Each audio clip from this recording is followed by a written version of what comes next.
Take your pick, quarterback edition. Which rookie quarterback has the best week one performance, Chris? Wow, this is a tough one. All right, so I come down to two guys here. First off, I think it's going to be hard for I think it's going to be hard for the Jets with the Carolina Panthers going down there. I think Carolina's the real deal. The Jets have had some injuries and everything, so I'm a little worried about that. I think Zach Wilson's awesome. I'm going to go with Trevor Lawrence. I am. I'm going to go out on a limb here. I think Mac Jones will play really good. I do. But that's a good Dolphins defense. I don't think we're just going to go, oh, wow, unbelievable. The Houston Texans defense, for that matter, has nothing there. I think Trevor Lawrence can make some eye-popping plays in this football game and beat the Houston Texans and do some special things that way. So I'm going to go with him. It was a tough one, though, with this group here.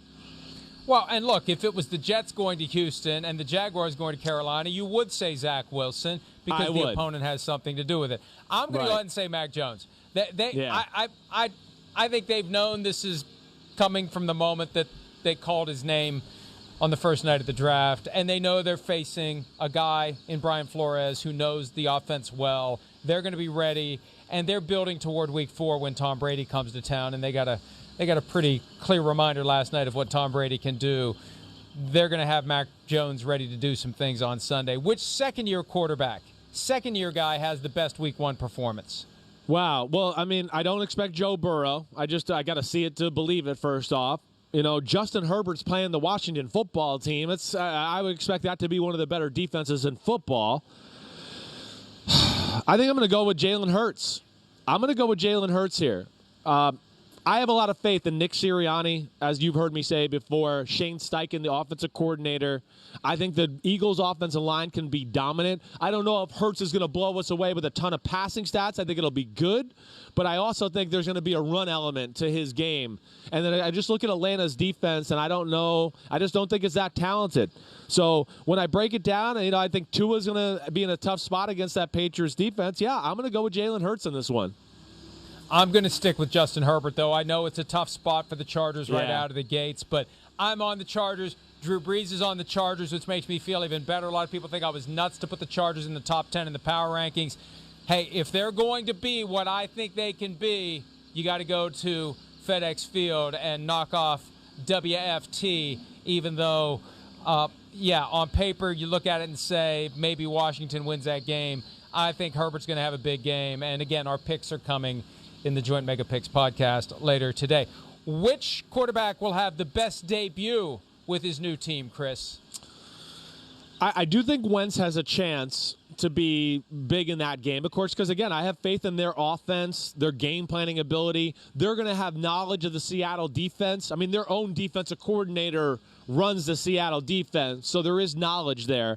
But I think I can't buy into it because I just haven't seen Wentz in there, playing yet. I don't know if I can go there. I'm going to go with Matthew Stafford in our Sunday Night Football game. I am. The Bears' defense did not look good this preseason. I mean, it was shockingly bad. I mean, their starters were playing against the backups of the Buffalo Bills, and Mitch Trubisky carved them up. So I have no faith in that unit, let alone, I think McVay's going to be able to unveil some new things behind Stafford. Stafford's going to be a man on the mission to prove to everybody, hey, it was Detroit, it's not me. I'm going with the big gunslinger, Matthew Stafford. And I'll go with Sam Darnold just because I don't know how many good games we're going to see from him this year. But, again, it's matchup driven. It's the Jets with the new coaching staff, new defensive pieces, Carl Lawson injury, Jared Davis injury. And I look at it this way. From the Panthers' standpoint, this is kind of like a Week 1 referendum. If they're going to be any good this year, they need to make quick work of the Jets. And Darnold needs to set the right narrative that can be parlayed into good performance, self-fulfilling prophecy, and David Tepper can quit trying so hard to find his franchise quarterback. Yeah, Mike, I think it's a great pick by you. I mean, that's who it came down to for me. It was, that Stafford, Sam Darnold. You know me. I'm very bullish on the Carolina Panthers. I'm picking them to go to the playoffs this year. I am. I think they're ready. And I think Sam Darnold in that offense, it suits him. We know they got weapons galore around him. It's a good pick. In fact, as I talk about it more, I'm kind of like, maybe I should have gone with Sam Darnold. Which quarterback is under the most pressure entering week 1, Chris? Man. Pressure. I know. This is one where I don't know where to go with this one. I really don't. I guess I'm going to look at, the same guy we've been looking at, which is Jimmy Garoppolo. I don't know where he stands, with that football team. Trey Lance, Shanahan's kind of been weird about the quarterback situation altogether. I still think it's Jimmy Garoppolo. I still think he's got to continue to kind of prove himself week in and week out. I think that's the guy I'll go with here. You got any Flowers nearby, by any chance? Any Flowers? No, why? He loves him. He loves him not. You're right. He loves him not. Hey, if the Vikings are going to be worth a crap this year, and Mike Zimmer said time and again, we got a good team, we just have to go prove it. Well, Kirk Cousins didn't look good in the preseason. Kirk Cousins became a lightning rod for the whole vaccination controversy.